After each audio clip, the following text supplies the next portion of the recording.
Olá, meu nome é Waterson, sou pastor da Segunda Igreja Presbiteriana de São José do Rio Preto e esse é o podcast Semeador, podcast da Segunda Igreja. E é um prazer estar aqui com vocês para que a gente sempre possa trazer, além de conhecimento, trazer uma conversa edificante com pessoas amigas, pessoas muito queridas que nós temos tido o privilégio de conviver e conversar. E no último podcast que nós estivemos juntos, nós estivemos conversando com o Dr. José Francisco Gandolfi, amigo querido, irmão em Cristo, presbítero da primeira igreja presbiteriana aqui de São José do Rio Preto. E falamos um pouco sobre a vida dele, ele compartilhou conosco, foi um momento maravilhoso. E nesse segundo episódio da nossa conversa aqui, nós vamos falar sobre um tema muito importante, sobre fé e ciência. Gandolfi, prazer novamente tê-lo conosco nesse momento muito especial. Muito gostoso, pastor, muito agradável, edificante para mim estar com vocês, com a sua igreja, com o pessoal da Segunda Igreja da Maceno, nossa co-irmã. Estamos participando de um assunto que é relevante hoje, porque esses picos de aproximação e afastamento entre a ciência e a fé fazem parte da história da humanidade. Uhum. Algumas vezes está a religião comandando todo o poder, outras vezes a religião cai. Quando cai o Império Romano, por exemplo. Aí, no iluminismo, vem o poder da ciência e coloca o poder clérigo para baixo. Mas eu acho que nesse instante que nós vivemos, existe uma fase muito agradável de que a ciência tem respeitado muito mais as nossas ideias e nós sempre respeitamos a ciência porque sabemos que a ciência vem de um dom que Deus dá para o homem, para equipes estudarem a evolução que as leis da natureza permitem. Então, nós estamos aqui para bater um papo sobre isso. Bom demais. A conversa de hoje é uma continuidade, na realidade, uma consulta que eu fui fazer com você, né? Lá na sua clínica. Sim. E ali começamos essa conversa.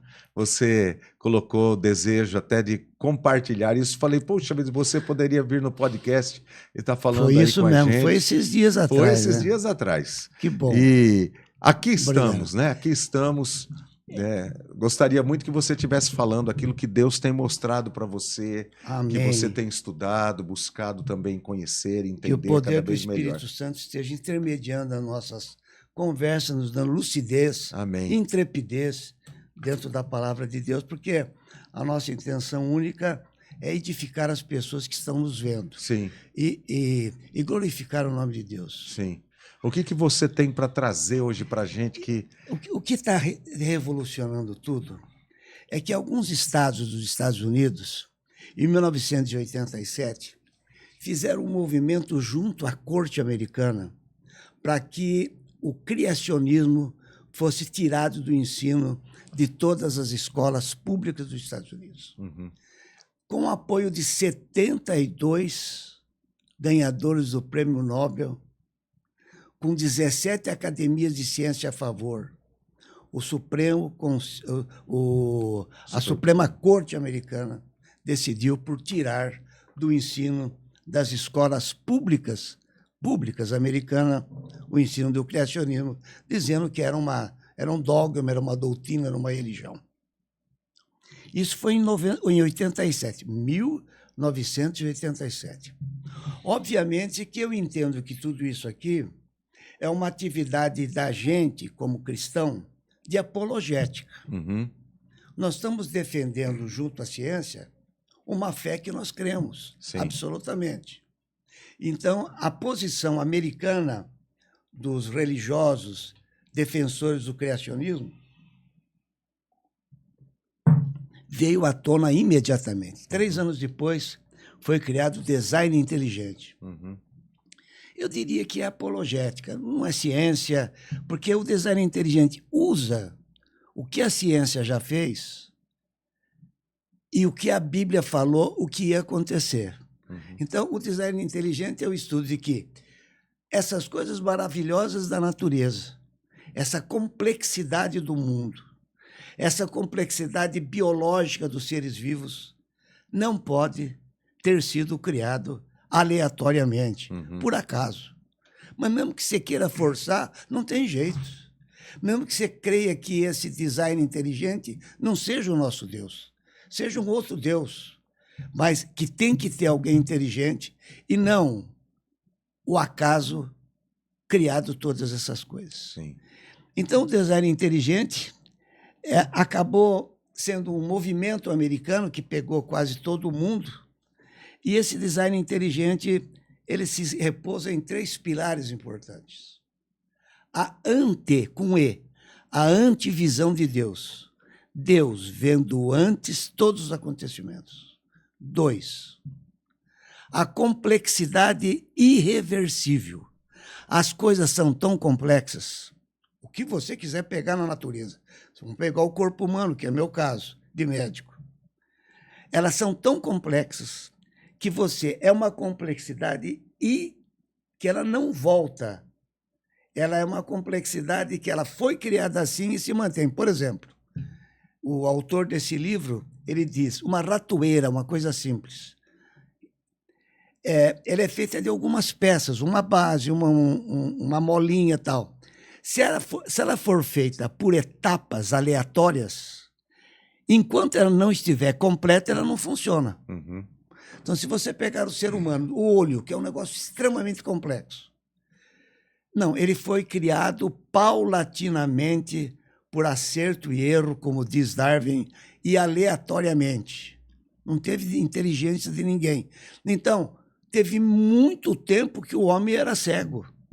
Porque se é criado por etapa, e a gente entende que o olho é um conjunto, e só ele consegue irresistivelmente só funcionar com tudo dentro dele, ou ele foi criado de uma vez, se ele foi criado por etapa, a complexidade é irresistível. Então, coração, são 4 câmaras. Não, mas foi evolução? Isso não foi criado por Deus de uma vez só? Como é que Deus criou Adão? Ele criou Adão completo. Adão levantou do barro e era um homem inteiro. Ele não foi criado o fígado dele por etapas, como diz o darwinismo, como diz a evolução. Então, essa complexidade irresistível mostra que as coisas foram feitas completas e que não dá para voltar. Se ela tivesse sido feita por etapas, você tira uma etapa, ela existe, não. Se você tirar uma etapa da complexidade, para o sistema. Então, não tem jeito dela ter sido construída paulatinamente e aleatoriamente. E a outra, além da antevisão e da complexidade irresistível, é a sintonia fina do universo. É como nós que tivemos rádio uma vida inteira, e temos hoje algumas coisas que a gente sintoniza. São 26 constantes que regem o universo.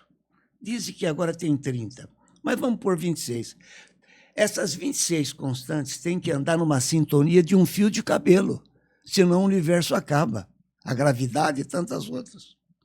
É como aqueles caras que do circo pegam pratos, colocam rodando, colocam no nariz, na cabeça. Ele tem que rodar 26 pratos sem deixar cair nenhum. Isso é a sintonia fina do universo. Poxa, isso foi criado por acaso? A distância do Sol para a Terra não queimar nem congelar, para ela não queimar de um lado do Sol, ela roda, para ela não queimar do outro lado, ela faz elipse. Isso tudo foi acaso. Não tem um ser inteligente nisso. Então, o que o design inteligente luta mas não é ciência, eles batem na gente.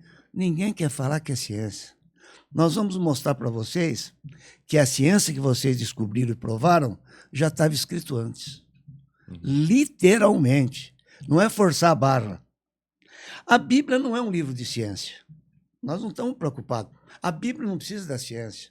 Eu não preciso provar nada da Bíblia. Eu creio na Bíblia como um livro de fé e de prática, um livro das palavras da vida que Deus colocou no mundo como quando uma fábrica constrói uma geladeira.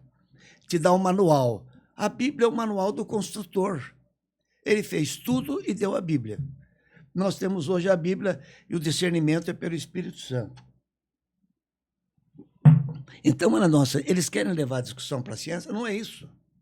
A gente discute ciência também, não há problema. Um dos maiores cientistas que teve nos Estados Unidos de massa quântica, um deles ele era físico, né? Adalto Lourenço. Ele viveu lá, ele formou lá. O Adalto é formado nos Estados Unidos. Agora, esse que está aqui defendendo no Brasil é o líder desse movimento, que é o Marcus Eberlin.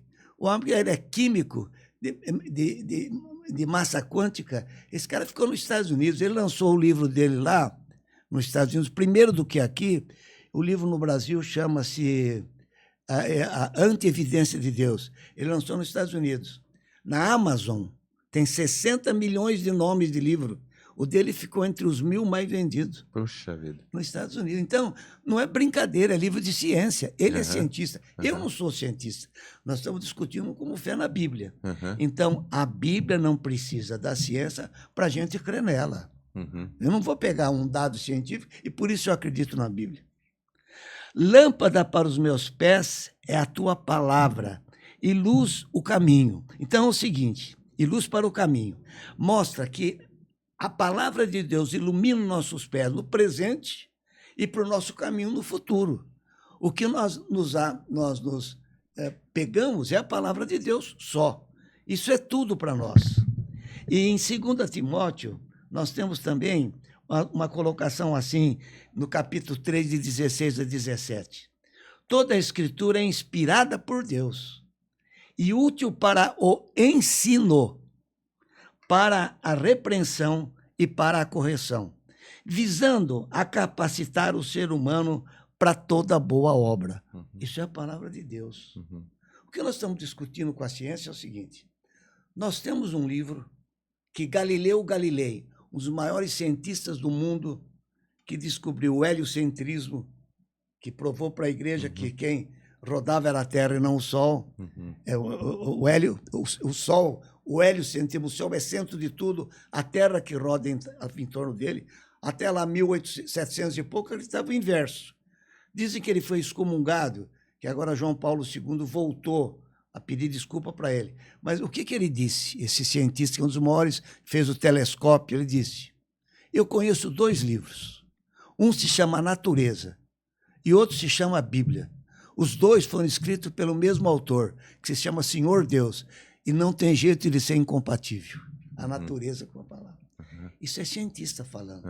Isso não é coisa de religioso falando. Os nossos filhos vão para as universidades e ficam com a cabeça deformada. Eu leciono numa faculdade, eu sei como é que funciona isso. As faculdades públicas do Brasil estão perdidas com isso. O criacionismo é arrasado nas nossas faculdades também. Em 2005, nos Estados Unidos, o design inteligente recorreu à Suprema Corte. Perdeu de novo. Só que já foi melhor. Quem nos defendeu lá foi o Michael Berger, que escreveu A Caixa Preta de Darwin. Esse livro é fenomenal. Ele nos defendeu lá com uma equipe e já houve uma melhora na corte americana. É lógico que nas universidades confessionais pode ensinar o criacionismo. Uma grande parte das universidades americanas são criadas pela reforma. Sim.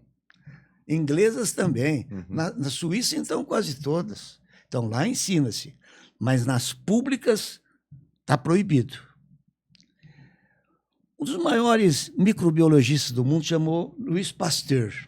Ele que descobriu a bioquímica de todos os elementos, ele que fez a vacina para a raiva, ele disse: pouca ciência nos afasta de Deus.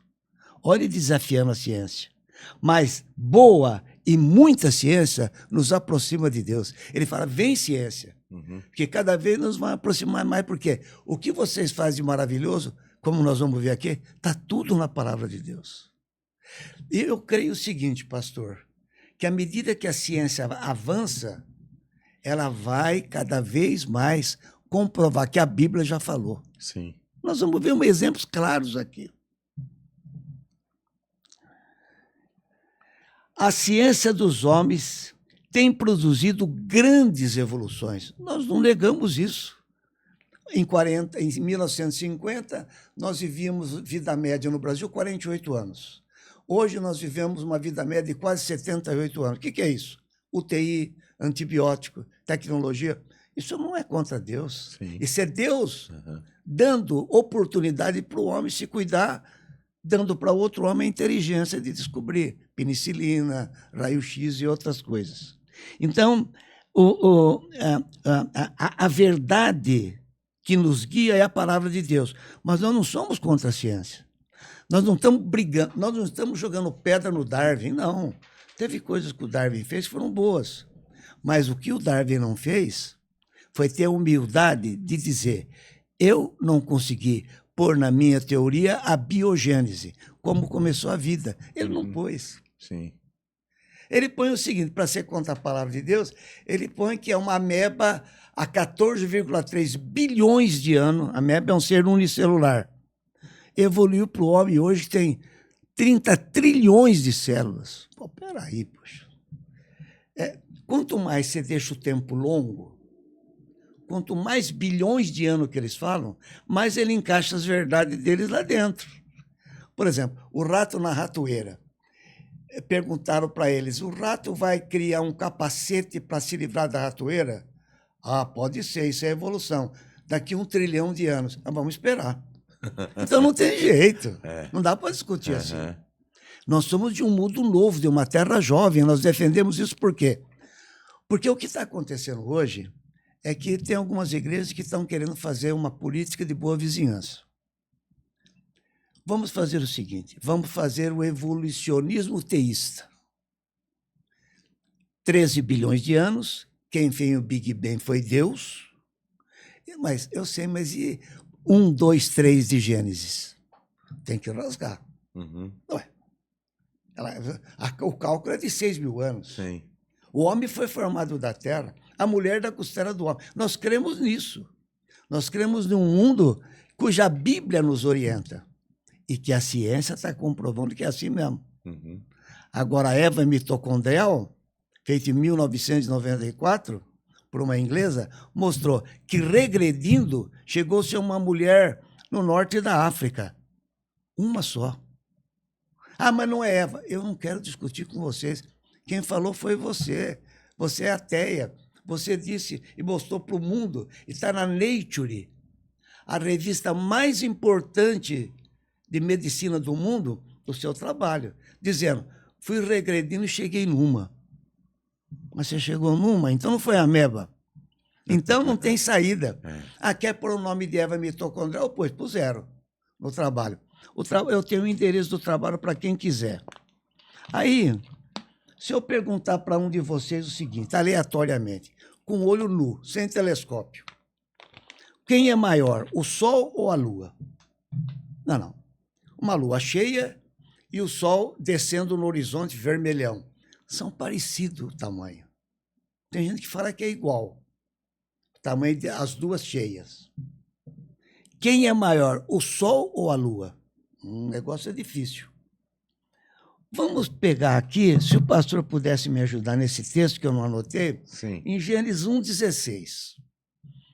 Agora, a humanidade falou a vida inteira, olho nu, que são parecidos os tamanhos da Lua e do Sol.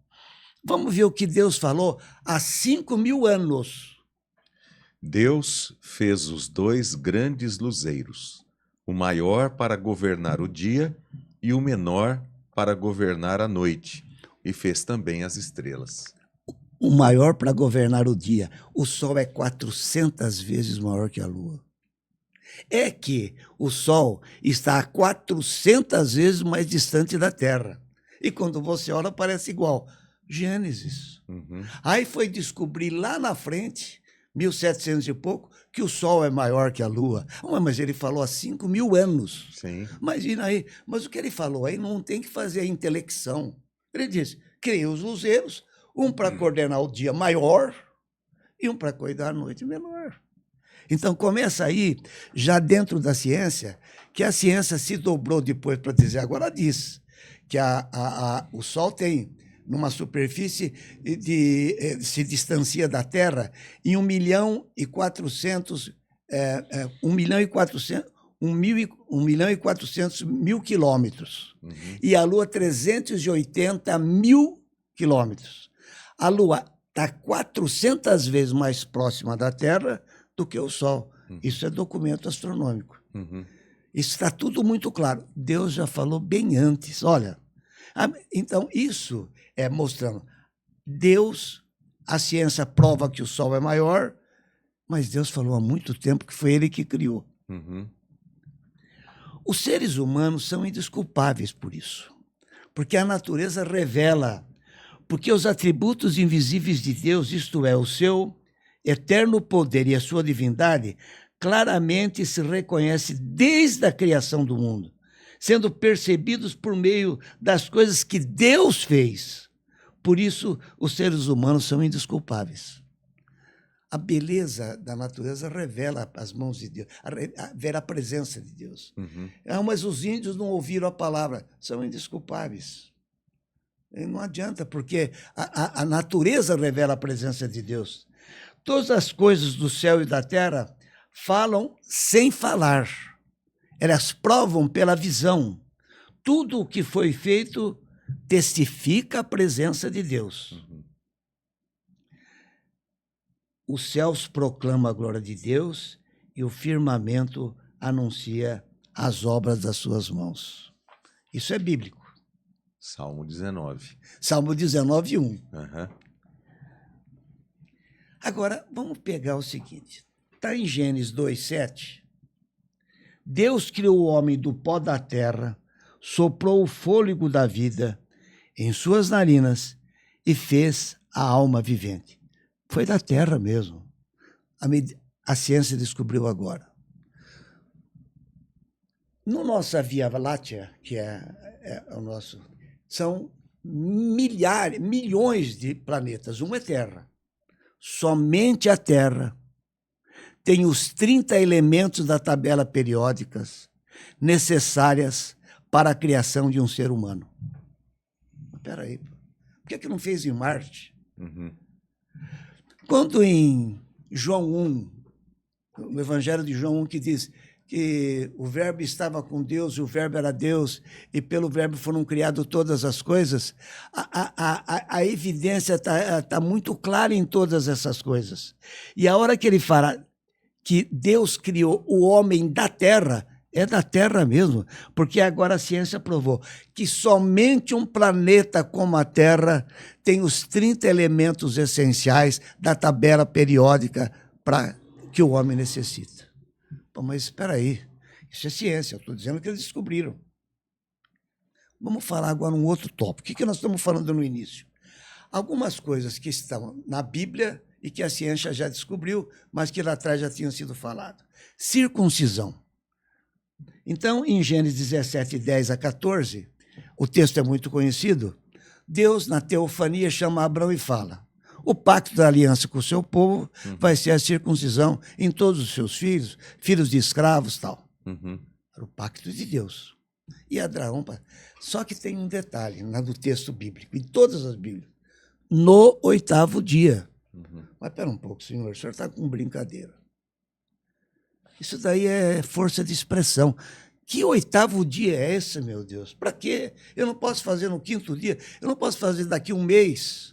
A circuncisão vai ser o pacto do mesmo jeito. Está escrito, é 8º dia. Bom, Gênesis, 5, 6 mil anos atrás. O que aconteceu? 1964, século XX, um médico americano, esse médico é cirurgião pediátrico, descobriu que a protrombina, a cascata de coagulação, tem 13 fatores. Agora 12, porque um se juntou no outro. São 12 fatores. Que um deles é a protrombina, que se interage para ter a coagulação.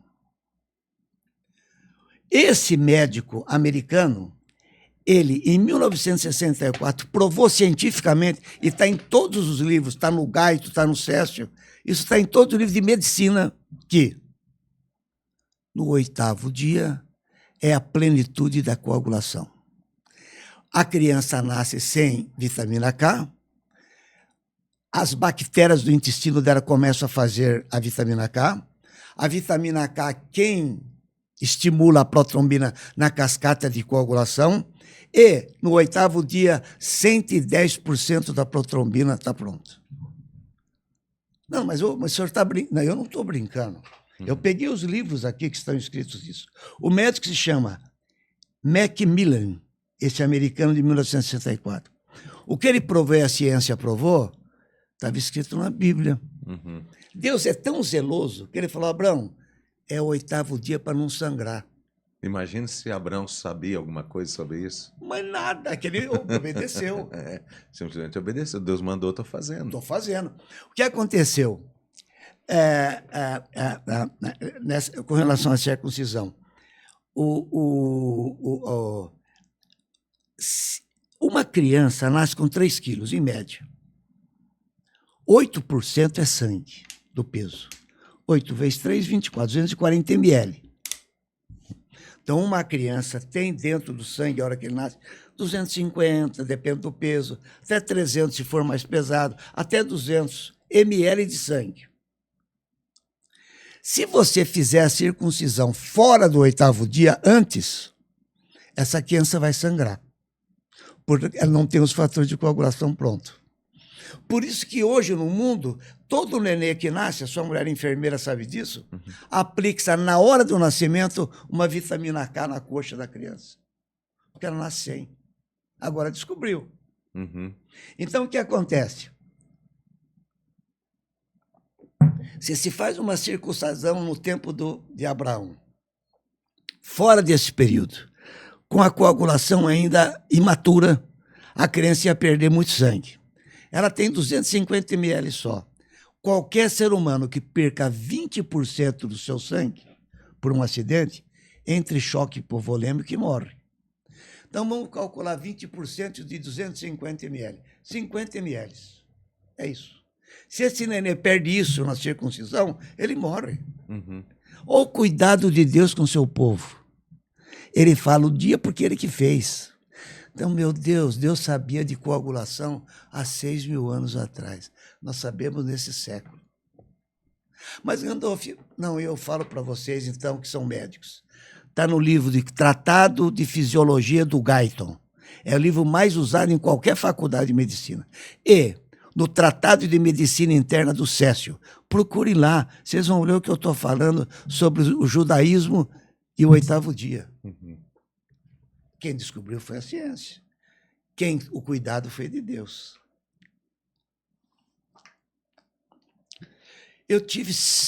Nós somos 6. Meu pai teve 6 filhos. Uma morreu de febre tifoide com 9 anos de idade. Uhum. Foi a primeira, 9 anos.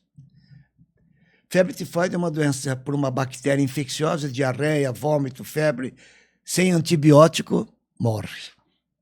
Foi em 1920. A penicilina foi descoberta em 1945. Quer dizer que a minha irmãzinha morreu de infecção. Uhum. Era o paraíso das moscas, porque não tinha privado a patente. Então, a desinteria bacilar, que dá diarreia por bactéria também, outra doença, a mosca senta no cocô, senta no alimento, você come, está com a infecção. A mesma coisa é a cólera. São infecções bacterianas que comprometem o intestino, que dá 20, 30 evacuações por dia e morria. Mas, meu Deus, que loucura que é tudo isso. Como é que pode se explicar? Você quer dizer o que com isso?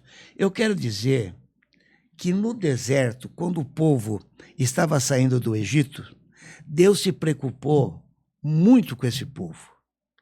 E ele já sabia essas doenças, hepatite A, vírus, o adenovírus, principalmente o rotavírus, que dá diarreia. Até hoje a gente precisa até ir para o hospital. Giardíase, amebíase, desinteria bacilar, febre tifoide, que eu perdi a minha irmã. Mas agora, vamos ler o que está escrito 3.500 anos antes de hoje. Vamos ver se eu vou forçar a barra. Eu vou pedir para o pastor Watts, só para a gente ganhar um tempo aqui, Deuteronômio 23, 12 a 14. Então, nós estamos falando de uma doença que dissipou milhões de vidas no início desse século. Então, vamos ver o que Deus falou para o seu povo e está falando para nós e está falando para a ciência. 23, 12 a 14. Também haverá um lugar fora do acampamento para onde vocês devem ir e fazer as suas necessidades. Tenham entre as suas armas uma pá, e quando alguém se abaixar fora do acampamento, cavará um buraco com a pá e, virando-se, cobrirá as fezes com terra, porque o Senhor seu Deus anda no meio do acampamento de vocês para livrá-los e para entregar os inimigos de vocês em suas mãos. Portanto, o acampamento de vocês deve ser santo, para que ele não veja em vocês coisa indecente e se afaste de vocês. O que Deus faz? Vocês estão num acampamento no deserto. O pecado de vocês está ficando, em vez de 40 dias, 40 anos rodando. Só que vocês vão morrer de infecção. Porque vocês vão evacuar, a bactéria existe, o vírus existe, a mosca vai sentar, vai transmitir e não vai parar, não vai cortar o ciclo. Eu estou ensinando a vocês a evacuar fora do arraial, fora da cidade, do lugar que eles estavam. Pegue uma pá. Outras traduções é porrete, né? Porrete. Faz um buraquinho, está fazendo o cocô. Joga o cocô no buraco e cobre com a terra. A mosca não pega mais. Você quebra o ciclo do vetor intermediário. Naquela época, os caras seguiram, provavelmente se livraram de muitas doenças. Só que nós não. Século XX, morreram milhões e milhões de pessoas no mundo com essa doença. Inclusive uma irmã minha. Agora sim, tem saneamento básico, eles ensinam a lavar tudo. Mas, meu irmão, presta atenção. Deus falou há 3.500 anos com palavras claras. Cubra as fezes. Não é que é chute. Ninguém está forçando a barra. É um negócio maravilhoso. Bom, existia um médico, uma outra passagem bíblica. Existia, tudo nós estamos falando. A ciência provou agora. Deus falou há 4.000 anos, é muito tempo. Não foi a semana passada. Teve uma época que existia um médico chamado Ignaz Semmelweis. Ele nasceu em 22. Com 24 anos, em 46, ele era médico. Ele nasceu em Buda, que hoje chama Budapeste, capital da Hungria.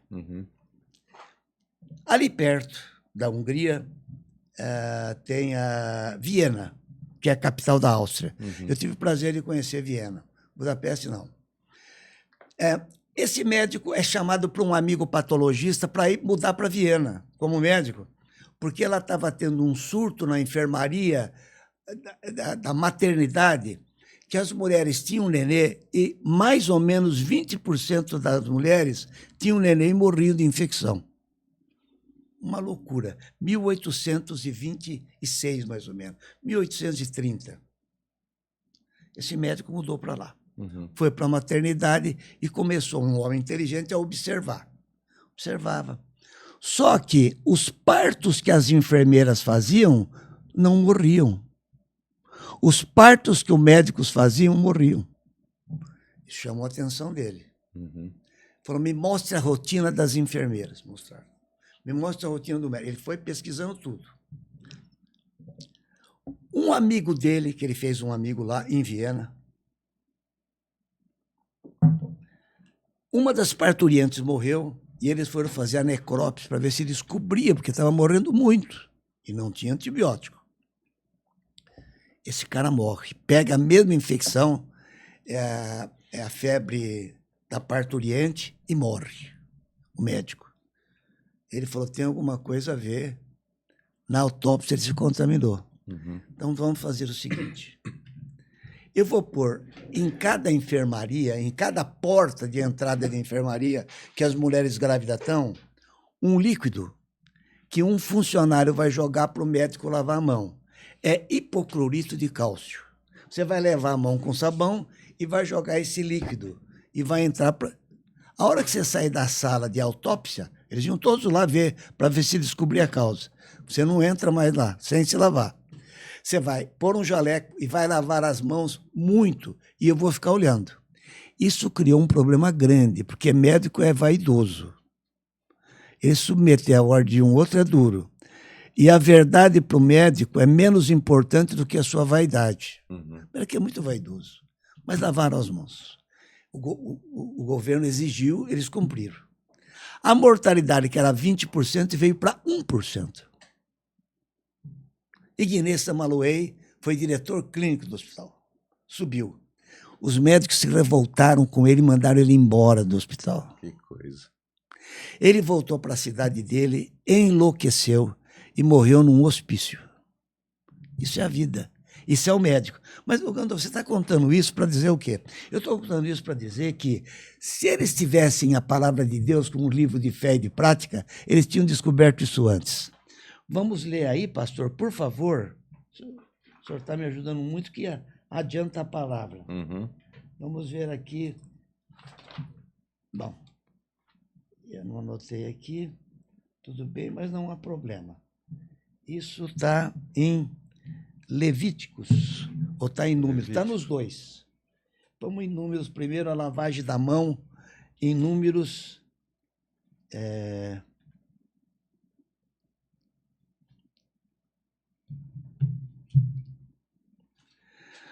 Lavagem das mãos, onde é que está na Bíblia? Eu esqueci o texto. Então, se a gente pegar o texto,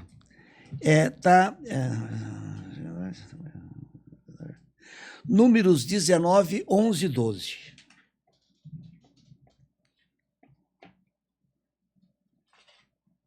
XIX, 11 e 12. Vamos ver o texto. Vamos lá. Aquele que tocar no cadáver de uma pessoa ficará impuro durante 7 dias. No terceiro dia e no 7º dia se purificará com esta água e ficará puro. Mas se no terceiro dia e no 7º dia não se purificar, não ficará puro. Então, o que a palavra está dizendo é o que acontecia lá em Viena. Eles tocavam em cadáver, faziam autópsia. Você está impuro. O Samaluey usou isso da Bíblia? Não diz. Não diz na história que ele usou a Bíblia para lavar as mãos. Ele foi uma intuição dele, pela observação dele. Mas tem mais texto na palavra de Deus, claro, em Levíticos também, mostrando que lavar a mão purifica as mãos da sujeira. E deve ser lavado antes de se tocar em qualquer pessoa.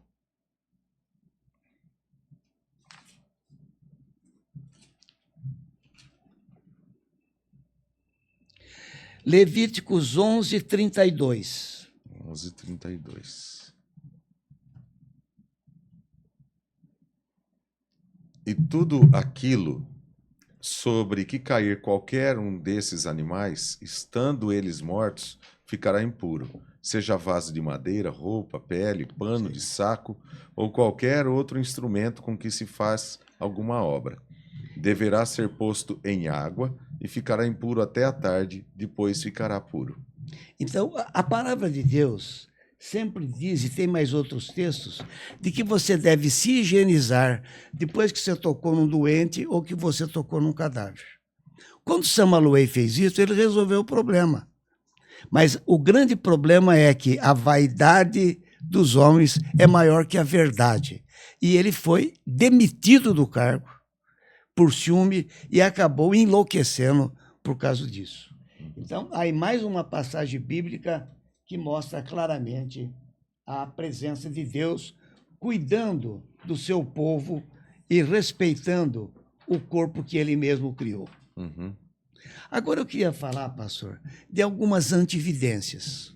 Por exemplo, o que é a antevidência de Deus? É a capacidade divina de ver o futuro, prever as necessidades e planejar soluções antes mesmo que os problemas aconteçam. A capacidade de Deus de ver o problema, antecipar o problema e arrumar uma saída para o ser humano. A antevidência é a previsão, ele vê antes. o ato de saber o que será necessário e preparar devidamente alguma coisa para livrá-lo disso. Providência é o cuidado, então, já, a ação permanente de Deus em sustentar, proteger e guiar todas as suas criaturas dia a dia. Isso é a providência de Deus. Então, a antividência vem junto com a providência. Ele vê o problema e providencia a solução antes de acontecer. Coagulação do sangue, nós já comentamos sobre isso. Vamos ver a antevidência que aconteceu. O sangue tem vários elementos e ele corre dentro dos vasos, da artéria e também da veia. O que reveste os vasos chama endotélio. E o endotélio, o revestimento dos vasos, é um tecido que tem a capacidade de não deixar o sangue parar e colar nele. Ele deixa o sangue correr livremente. Agora, os fatores que ajudam a não coagular esse sangue e não parar dentro das vasas são a heparina, que é uma substância que está dentro do sangue e que colabora, além do endotélio, para o sangue não coagular dentro dos vasos, dar trombose, dar embolia, dar infarto, que é a trombose da coronária, da AVC, que é a trombose do sistema central. Então, o que aconteceu? Deus sabia que o sangue é a vida do homem, que circula dentro do homem. Só que esse sangue não pode coagular dentro dos vasos, porque os vasos levam o sangue para os tecidos e os tecidos recebem o oxigênio do sangue. Então, ele anteviu, criando dentro dos vasos um tecido chamado endotélio e criando substâncias anticoagulantes dentro do sangue para que o sangue não se coagule. Antividência de Deus. Mas, uma hora o sangue tem que coagular. Quando? Quando por um acidente você tem lesão de um vaso, agora vai morrer. Porque você diz que não coagula. Deus muda a antevidência dele. A hora que o vaso é lesado, existe uma vasoconstricção do vaso. Você cortou um vaso, ele encolhe, diminuindo o sangramento. Isso é uma ação de antividência. 2. Dentro do sangue, circulando sem atividade, tem as plaquetas. Quando existe um corte, que o sangue sai, as plaquetas se juntam, se colam uma na outra e formam um tampão em cima do vaso. E depois vem a fibrina e acaba de coagular. Então, o que Deus faz? Quando ele sabe a hora que tem que coagular, não pode coagular na circulação que dá trombose, dá embolia. Mas a hora que você tem uma lesão, um trauma, esse mesmo sangue sofre a ação dele próprio e cria um tampão sobre a lesão. Isso é a antividência de Deus na coagulação. Quem criou tudo isso foi Deus.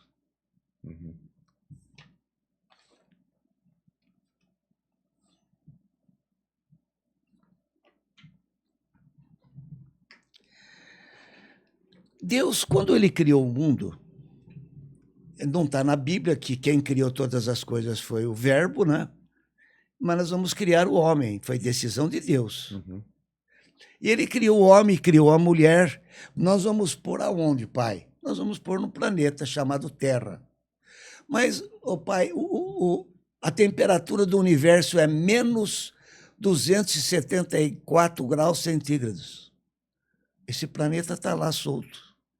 Não tem problema. Eu vou pôr uma estrela perto da Terra. Ah, é? Chama Sol. Ah, pô, tudo bem, pai. E a distância? Milímetros, está aqui. Pai, mas vai queimar de um lado. Não. A Terra vai rodar numa rotação no eixo dela. Não vai ficar parada. Não, mas aí vai queimar do outro. Não. Ela vai rodar em torno do Sol elipticamente, a translação. Então não vai ser esse problema, meu filho. Tanto de um jeito como o outro, e o Sol vai ficar fixo, e a energia do Sol vai ser suficiente para manter vida na Terra. Bom, mas espera um pouco. Isso foi acaso? Esse milímetro a mais ou a menos que a Terra congela ou queima, foi por acaso? Isso foi por tentativa e erro? Isso foi aleatoriamente? Ou foi um ser inteligente que falou, eu vou pôr o homem aqui e vou dar condições para o homem viver aqui? Mas aí vai respirar o quê? Vai respirar o ar. Ele vai respirar um ar, meu filho, que tem 78% de nitrogênio e 21% de oxigênio. Mas quem vai sustentar é o oxigênio. O nitrogênio vai entrar e sair, não vai fazer nada nos pulmões, e o oxigênio que vai tocar tudo. Mas, pai, os raios do sol vão queimar os seres humanos. Meu filho, vai queimar. Porque ela tem ultravioleta com uma potência enorme. Tem ultravioleta A, B e C. Esse é o pior. Esses raios vão tocar na Terra, apesar dela estar rodando, e vai dar câncer de pele, vai perder a visão. Meu filho, eu vou te explicar como eu antevi isso. O O2 é o oxigênio que a gente vai respirar. O raio do sol, o ultravioleta, vai bater no O2 e vai quebrar em duas moléculas, dois átomos O. O2 vira OO. Um oxigênio vai se juntar ao O2, vai virar O3, vai virar ozônio, mas ele é tóxico para o homem. Não, mas ele vai subir. Ele vai ficar na estratosfera a 50 quilômetros da Terra, não vai fazer parte da respiração, os raios vão quebrar e aí vai se formar a camada de ozônio, meu filho. Só vai passar 5% de ultravioleta B, que é o suficiente para a vitamina D. O resto eu vou bloquear tudo porque vai destruir a Terra. Você entendeu? Eu entendi. Então, Deus, diante do problema dos raios ultravioletas do Sol, que era a estrela que vai dar calor, vai dar vida, vai dar luz para a Terra, ele bloqueia os raios maléficos. Isso é por acaso? Não, peraí, mas então vamos discutir, por favor. Precisa forçar a barra que isso aconteceu aleatoriamente, que não teve um ser inteligente que cuidou, mas o homem começou a usar spray para axila, na geladeira, um gás para tocar a geladeira, para tocar os caminhões, para tocar aquele extintor de incêndio. E esse gás sobe, porque a gente usou muito, e ele é clorofluorcarbono. Esse gás chama clorofluorcarbono. Ele subiu e destruiu a camada de ozônio. A população o mundo ia morrer. Agora, 1989, em Montreal, nos Estados Unidos, teve um congresso com 194 países presentes, todos, para discutir esse assunto. E, por incrível que pareça, foi a única reunião que todos os países foram unânimes em defender a ideia. Nós vamos acabar com esse gás. E acabaram com esse gás, tiraram do mercado. E a camada de ozônio está se refazendo completamente. Então, as coisas... A camada de ozônio... Ô, Darwin, foi você que idealizou? Não, mas uma reação do quê? Quem que pôs tudo isso na medida certa? Tem ozônio aqui embaixo, tem um pouquinho, porque é do escapamento do carro, das fumaças das fábricas, mas é ínfimo, irrita um pouco a narina. Mas aquele ozônio, a quantidade enorme da destruição do O2 para O3, está tudo na estratosfera, 50 quilômetros da Terra, fazendo a barreira de ozônio. É brincadeira, pastor? É uma coisa extraordinária. Não, mas é uma coisa que não dá.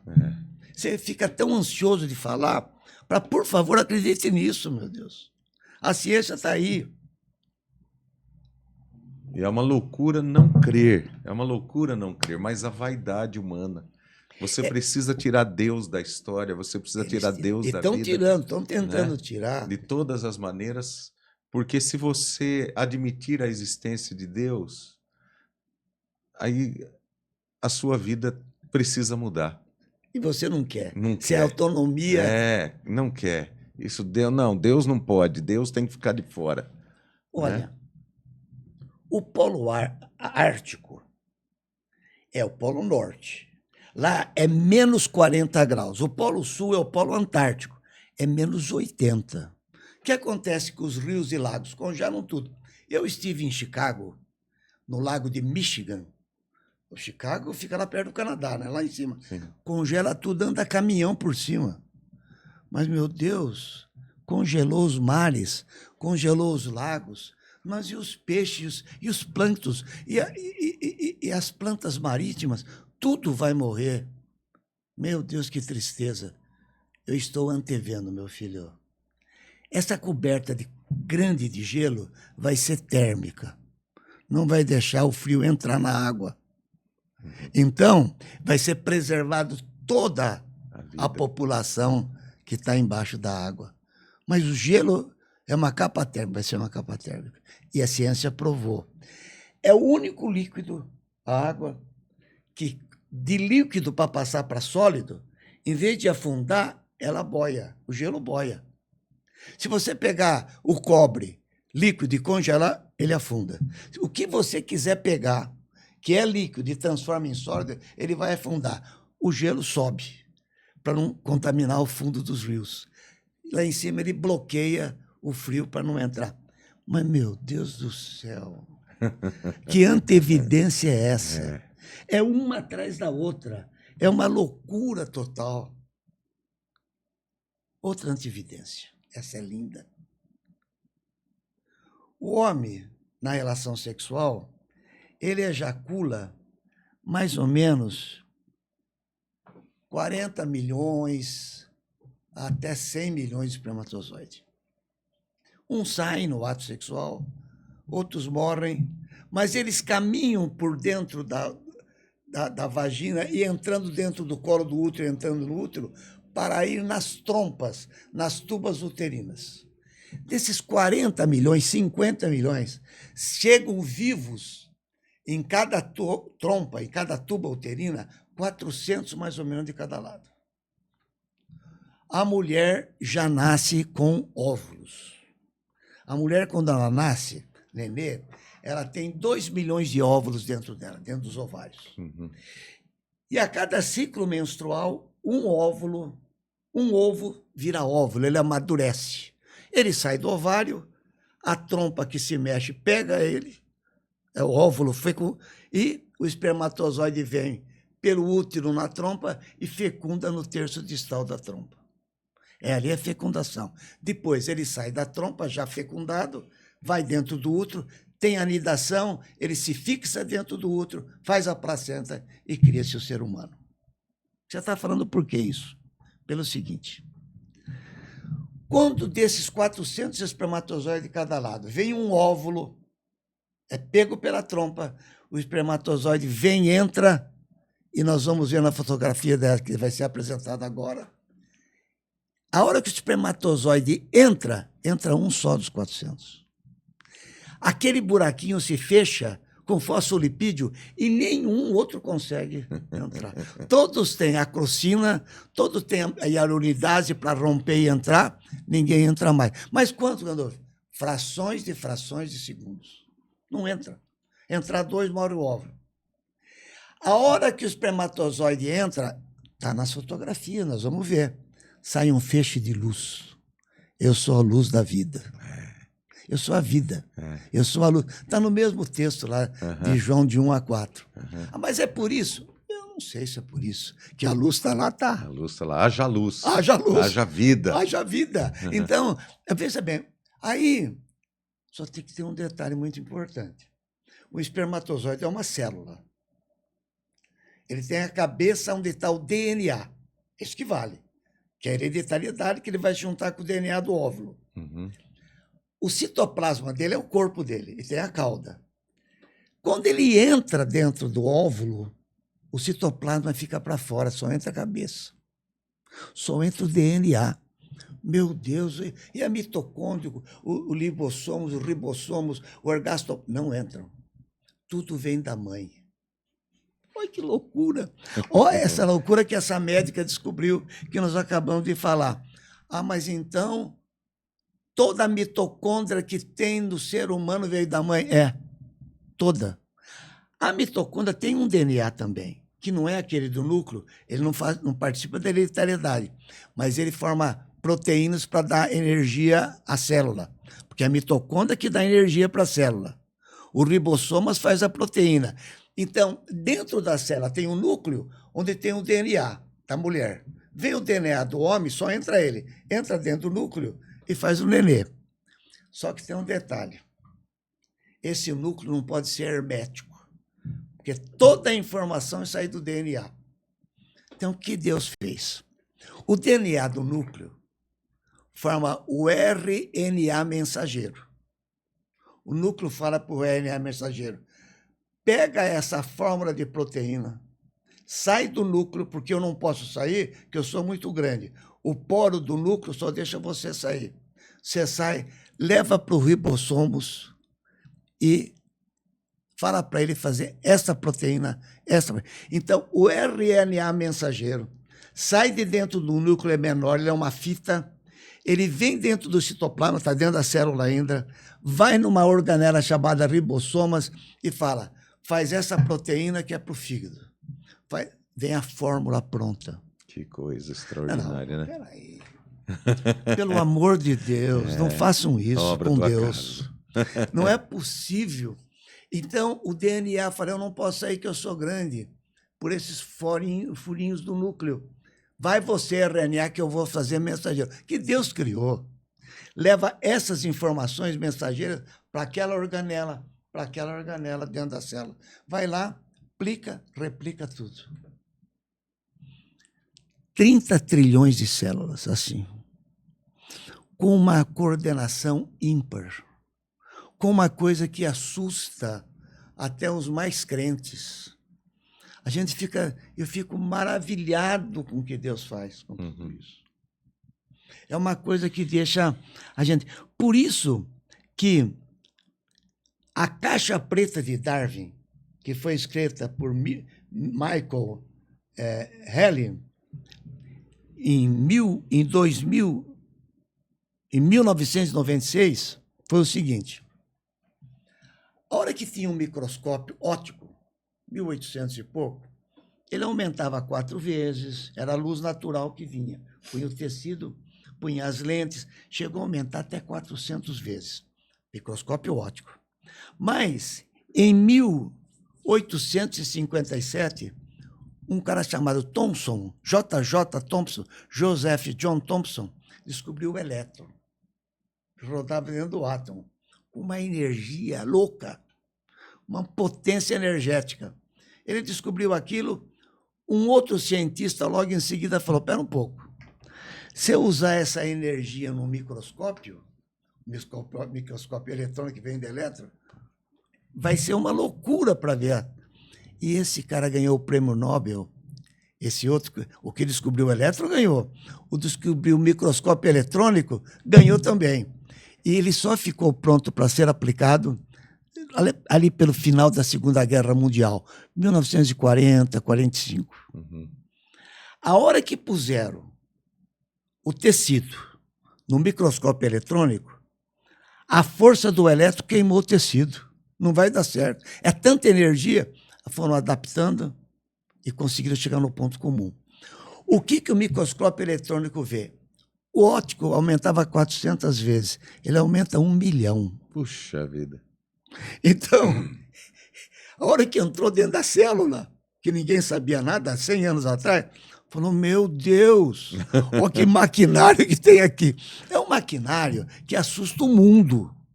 Acabou Darwin aí, né? Acabou. Ninguém sabia que aquele pontinho que o microscópio óptico fala, isso é o núcleo da célula. Não, olha o núcleo aqui, olha o que tem aqui dentro. É uma cidade para cada 30 trilhões de células. É uma cidade. Tem um centro de energia, mitocôndria, tem o que consome as gorduras, lisossoma, tem o que faz a proteína, ribossomos. São 12 organelas. É uma loucura. A hora que os caras descobriram a caixa preta de Darwin, a hora que abriram com o microscópio eletrônico e chegaram na célula. Isso é uma coisa que alucina o mundo. Não tem volta. Eles estão fazendo um neodarwinismo hoje, eu sei. Nós gostamos, tem muita coisa que o Darwin falou, da mariposa em Londres, que são verdades, houve adaptação, mas tudo quem criou foi Deus. Sim. Deus criou o homem do pó da terra completo. Nós somos criados completos e programados e planejados. Não fomos por certo e errado por bilhões de anos, como eles falam. O que essa médica viu? A hora que descobriu recentemente que o espermatozoide entra, mas entra só a cabeça, que o citoplasma e a cauda ficam para fora, que tudo que tem no citoplasma, todas as organelas, mitocôndria e tal, vem só da mãe. Ela falou, vou fazer um trabalho. Pegou 147 mulheres de todos os continentes, com apoio inglês, dinheiro público, e fez um trabalho pegando a mitocôndria, o DNA mitocondrial, vem só da mãe, e foi regredindo. Ela chegou numa que não dava mais para regredir. Era uma mulher do norte da África. O nome dela nós sabemos qual é. Não, mas isso aí está onde? Está Nature. Está na Nature. Está numa das revistas mais impactantes do mundo, que a ciência ousa respeitar. Ela disse o seguinte, essa autora: eu tive grandes dificuldades para o meu trabalho ser publicado. Por quê? Quando os redatores leram aquilo e viram que não tinha viés, que era verdade, falaram, nós vamos aqui dar a mão à palmatória a Deus. Segura isso. Ela demorou anos para o trabalho sair. Coisa, né? O trabalho saiu e está pelo mundo se replicando, porque isso é ciência. Você faz um trabalho, dá a metodologia e você repete o trabalho. Sim. Isso é ciência pura. Isso é boa ciência. Essa é a ciência de Deus, que nós absolutamente cremos totalmente nela. Então, a caixa preta de Darwin aberta pelo microscópio eletrônico, nós vamos ver os detalhes mínimos dessa fotografia de uma célula. É uma cidade como São Paulo, é uma loucura. Tem 30 trilhões de células. Então, pastor, a gente está discutindo um assunto e a gente fica até acanhado diante de Deus pelo seguinte: a Via Láctea é trilhões de quilômetros. Mas, Gandolf, quantas vias lácteas tem no mundo? Bilhões de Via Láctea.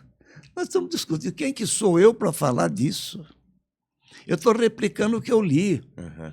O que nós somos no meio desse mundo infinito de Deus, que criou quantas galáxias, bilhões de galáxias? O que o homem conhece na ciência da Via Láctea? 4%. E bate no peito. Quem somos nós? Nós somos criaturas de Deus e eleitos por Ele para conhecer a sua palavra. Isso, e salvos por Ele em Cristo Jesus. Esse é o maior privilégio. Não é de ciência nem descobrir nada. O maior privilégio nosso é que, além da natureza que todos os homens conhecem, as leis da natureza, nós conhecemos a palavra de Deus através do Espírito Santo. Sim, sim. Então nós temos esse privilégio. O que nós estamos falando aqui? Mostrando 1000 evolução e mostrando tudo dentro da palavra de Deus. Sim. Tudo. Isso deveria nos levar a uma profunda reflexão e a nos humilharmos diante desse grande Deus, né? Meu Deus. Nos humilharmos diante dele. É deprimente. Exaltá-lo. Exaltá-lo muito, o tempo todo, sempre. Quem somos nós, né? Quem somos nós diante que de um Deus tão grandioso, tão glorioso quanto o nosso Deus? Que humanidade é essa que fala dele. Grosso, que mata, que quer pegar o dinheiro, quer viver, quer pisar em cima? Nós não somos nada a dó. Nós estamos num grão de areia num universo. Um negócio. Quanto mais nos afastamos de Deus, mais desumanos nós nos tornamos, mais arrogantes, mais violentos. E quanto mais temos o privilégio de conhecê-lo, mais nós nos humilhamos diante dele e vemos o quanto precisamos uns dos outros. É impressionante esse amor fraterno entre os irmãos, que a gente só vê entre irmãos. Sim. Esse convívio que você tem a oportunidade de ter na igreja, meu querido irmão, aproveite disso. Sim. Você vai viver assim no céu, com seu irmão assim. Isso é um videotape do que Deus nos deu. Sim. Vida eterna em Cristo Amém. Jesus. Gandolf, que privilégio, que coisa maravilhosa esse tempo de conversa. Tudo isso que você compartilhou hoje aqui conosco é maravilhoso e eu quero colocar isso para todos os que estarão ouvindo. É um privilégio conhecer a Deus. Nós teremos a eternidade para conhecê-lo. Amém. E será impossível conhecê-lo na sua plenitude, porque o nosso Deus, ele é infinito. Amém. Ele é infinito. Amém. Mas ele tem se revelado a nós através de Jesus Cristo. Ele tem nos dado o privilégio de termos comunhão com ele. Ele é um Deus grandioso, glorioso. Amém. Mas como já disse um servo de Deus no passado, ele cabe no nosso coração. Amém. Né? Porque ele é espírito, né? Ele não é contido pelo espaço, não é contido pelo tempo, não é contido pela matéria, nada disso. Né? Ele é o Deus que escolheu morar dentro de nós, estar conosco, que nos ama através do seu Filho. Gandolfo, eu quero te agradecer por esse tempo eu que fico precioso feliz aqui a estar ao junto seu com você. lado, dizendo para você que está nos assistindo, que ainda não está convicto desse Deus maravilhoso que nós estamos pregando. Esse vazio que está no seu coração é do tamanho do Deus que você precisa. Amém. Nada vai ser preenchido, nada vai preencher o seu coração se não for o amor desse Deus maravilhoso que nós estamos pregando aqui. Amém. Deus seja louvado. Um grande abraço para todos. Venha conhecer a Igreja Presbiteriana. Convidamos você para estar conosco na Segunda Igreja Presbiteriana de São José do Rio Preto. Um grande abraço a todos. Deus os abençoe.